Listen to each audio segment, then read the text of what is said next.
Hi guys, Quita here from Crown Me Quita, and today I want to talk to you about understanding your hair's porosity. Is it high porosity or low porosity? Let's get into it right after this intro.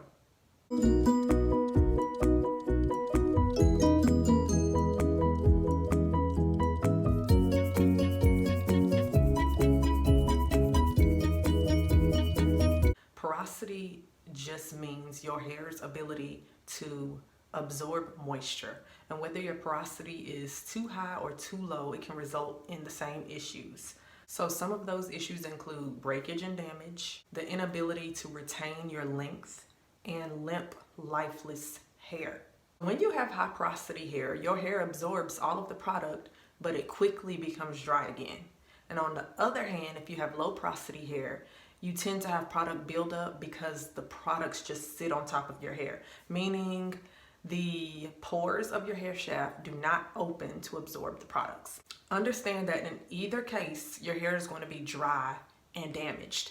The only difference is with low porosity hair, you'll have white, cakey buildup from the products. It looks similar to dandruff or dry scalp, but it's really just the product building up on top of your hair because it's not being absorbed. What kind of hair does your girl have? I have low porosity hair. So now I want to share with you some of the products and items that I think is necessary when you have low porosity hair. And I want to give you some tips and tricks to help your hair absorb the product. So first things first, actually this works for high porosity and low porosity hair because it helps to balance your porosity. So whether it's too high or too low, you can benefit from Aunt Jackie's avocado and grapeseed oil.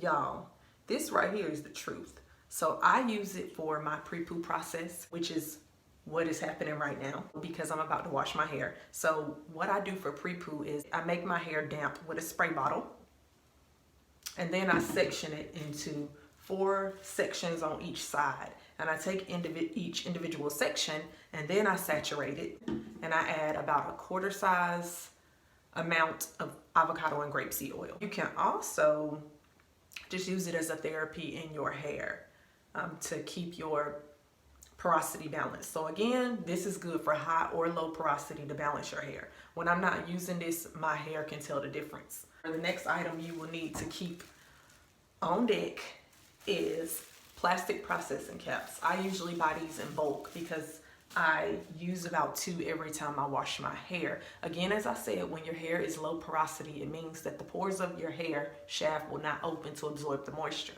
So what you're doing when you put a processing cap on is you are trapping the moisture that is coming from your body heat, your scalp, and you're trapping it under this plastic cap, and it is in turn, that heat is going to open the pores on your hair shaft and absorb the Aunt Jackie's avocado and grapeseed oil. So I usually leave this cap on for 30 minutes. You'll notice that your hair is wetter than it was before you put the cap on. That's just your body's natural sweat.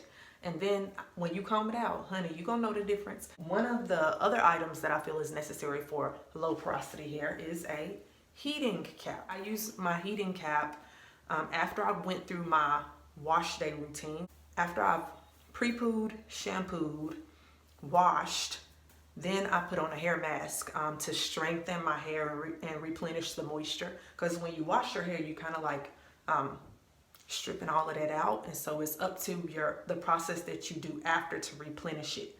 So I do a hair mask every wash day. I wash my hair every 2 to 3 weeks, and once it's the same process, I separate my hair into 4 small sections on each side. Then I saturate it with the hair mask, and I then put on this processing cap. But then I take this heat cap. This heat cap has sea salt in it. You warm this up for 2 minutes and then put it on your head. And it is trapping that heat so that the pores from your hair shaft can open and absorb that moisture. Now here's another tip. When you have low porosity hair, whenever you get ready to wash out any type of conditioner, hair mask, etc., you want to rinse it with cold water. Why? Because the cold water is then going to go behind and close the pore to trap in the moisture that you just absorbed. Does that make sense?